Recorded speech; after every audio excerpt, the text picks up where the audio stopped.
नमस्कार दोस्तों, आज मैं आपको कोल्ड में, सर्दी जुकाम में कौन से योगासन करने चाहिए, कौन सा प्राणायाम करना चाहिए, इसके बारे में जानकारी दूंगा।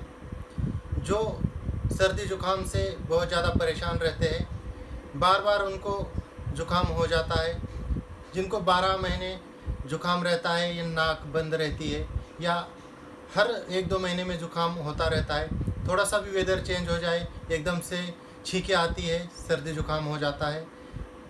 ऐसे लोगों के लिए कुछ योगासन बताऊंगा, जिसका नियमित अभ्यास करेंगे तो सर्दी जुकाम बार बार नहीं होगा। तो जानते हैं ऐसे कौन से आसन हैं जिसको करने से इसमें काफ़ी लाभ मिलेगा। सूर्य नमस्कार। सूर्य नमस्कार का नियमित अभ्यास करने से सर्दी जुकाम में काफ़ी लाभ पहुंचता है। सूर्य नमस्कार के बाद सिंहासन। सिंहासन का भी नियमित रूप से अभ्यास करने से कोल्ड में काफ़ी फायदा पहुंचता है। सिंहासन के बाद मत्स्यासन।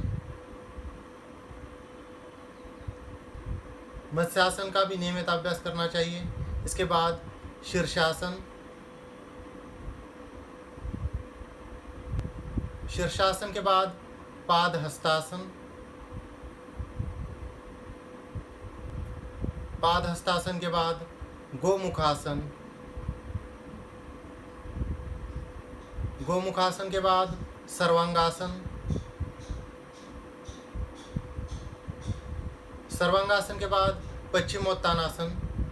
इन आसनों का अगर नियमित अभ्यास करते हैं तो कोल्ड में, सर्दी जुकाम में काफ़ी लाभ पहुंचता है।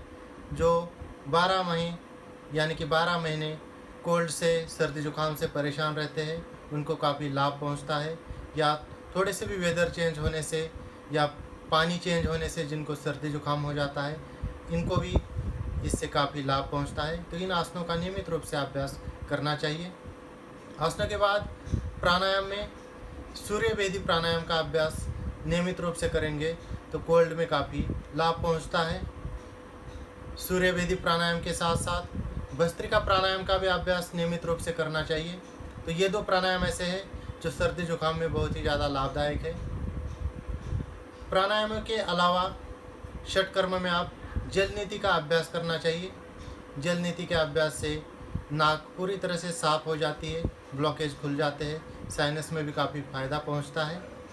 तो जल नीति, सूत्र नीति का अभ्यास नियमित रूप से करना चाहिए। इसी के साथ साथ कुंजल भी करना चाहिए ताकि कफ पूरी तरह से निकल जाते हैं कुंजल करने से। तो कुंजल का भी अभ्यास करना चाहिए। अगर आपको शुद्ध देसी गाय का घी मिल जाए तो अगर 2-2 ड्रॉप नाक में डालेंगे तो जो बार बार सर्दी जुकाम हो जाता है उसमें काफ़ी लाभ पहुंचता है। धन्यवाद।